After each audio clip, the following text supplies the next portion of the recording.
आज के वीडियो में हम जानेंगे माँ सती के 51 शक्तिपीठों की स्थापना कैसे हुई।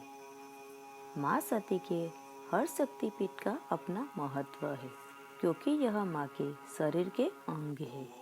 तो आइए जानते हैं माँ के इन शक्तिपीठों के पीछे की कथा के बारे में और इनसे माँ के स्वरूपों का क्या जुड़ाव है। शिव महापुराण के अनुसार 51 शक्तिपीठों की पौराणिक कथा कुछ इस प्रकार है। पौराणिक कथा अनुसार राजा प्रजापति दक्ष की पुत्री के रूप में माता दुर्गा ने सती के रूप में जन्म लिया था और भगवान शिव से उनका विवाह हुआ था। एक बार मुनियों के एक समूह ने यज्ञ आयोजित किया। यज्ञ में सभी देवताओं को बुलाया गया था। जब राजा दक्ष प्रजापति आए तो सभी लोग खड़े हो गए, लेकिन भगवान शिव खड़े नहीं हुए। भगवान शिव राजा दक्ष प्रजापति के दामाद थे। यह देखकर राजा दक्ष बेहद क्रोधित हुए।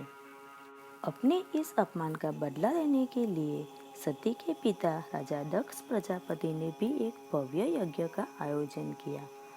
उस यज्ञ में ब्रह्मा, विष्णु, इंद्र और अन्य देवी देवताओं को आमंत्रित किया गया, लेकिन उन्होंने जानबूझकर अपने जमाता भगवान शिव को इस यज्ञ का निमंत्रण नहीं भेजा। भगवान शिव इस यज्ञ में शामिल नहीं हुए और जब नारद जी से सती को पता चला कि उनके पिता के यहाँ यज्ञ हो रहा है लेकिन उन्हें निमंत्रित नहीं किया गया है, यह जानकर वे क्रोधित हो उठी। नारद ने उन्हें सलाह दी कि पिता के यहाँ जाने के लिए बुलावे की जरूरत नहीं होती है। जब सती अपने पिता के घर जाने लगी तब भगवान शिव ने उन्हें समझाया, लेकिन वह नहीं मानी तो प्रभु ने स्वयं जाने से इनकार कर दिया। भगवान शिव के रोकने पर भी जीत कर माँ सती यज्ञ में शामिल होने चली गई।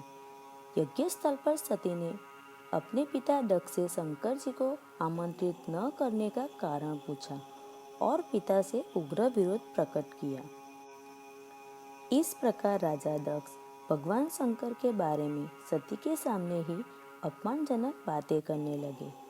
इस अपमान से पीड़ित माँ सती ने यज्ञ कुंड में कूदकर अपनी प्राणाहुति दे दी। भगवान शिव को जब यह पता चला तो क्रोध से उनका तीसरा नेत्र खुल गया। ब्रह्मांड में प्रलय और हाहाकार मच गया। शिव जी के आदेश पर वीरभद्र ने राजा दक्ष का सिर काट दिया और अन्य देवताओं को शिव निंदा सुनने की भी सजा दी। भगवान शिव ने यज्ञ कुंड से सती के पार्थिव शरीर को निकालकर कंधे पर उठा लिया और दुखी होकर सारे भूमंडल में घूमने लगे। भगवती सती ने शिव जी को दर्शन दिए और कहा कि जिस जिस स्थान पर उनके शरीर के अंग अलग होकर गिरेंगे वहाँ वहाँ महाशक्तिपीठ का उदय होगा। सती का शव लेकर शिव जी पृथ्वी पर घूमते हुए तांडव भी करने लगे, जिससे पृथ्वी पर प्रलय की स्थिति उत्पन्न होने लगी। पृथ्वी समेत तीनों लोगों को व्याकुल देखकर भगवान विष्णु ने अपने सुदर्शन चक्र से सती के शरीर को खंड खंड कर धरती पर गिराते गए। जब जब शिव नृत्य मुद्रा में पैर पटकते, विष्णु अपने चक्र से माता के शरीर का कोई अंग काटकर उसके टुकड़े पृथ्वी पर गिरा देते। शास्त्रों और पुराणों के अनुसार इस प्रकार जहाँ जहाँ माँ सती के अंग के टुकड़े, उनके वस्त्र या आभूषण गिरे, वहाँ वहाँ शक्तिपीठ का उदय हुआ। इस तरह कुल 51 स्थानों में माता के शक्तिपीठों का निर्माण हुआ। पुराणों में हुए उल्लेख के अनुसार अगले जन्म में सती ने राजा हिमालय के घर पार्वती के रूप में जन्म लिया और घोर तपस्या कर भगवान शिव को पुनः अपने पति के स्वरूप में प्राप्त किया। माँ सती के शक्तिपीठ पूरे भारत में अलग अलग स्थानों पर स्थापित है। देवी पुराण के अनुसार 51 शक्तिपीठ में से कुछ शक्तिपीठ विदेश में भी स्थापित है। हर हर महादेव।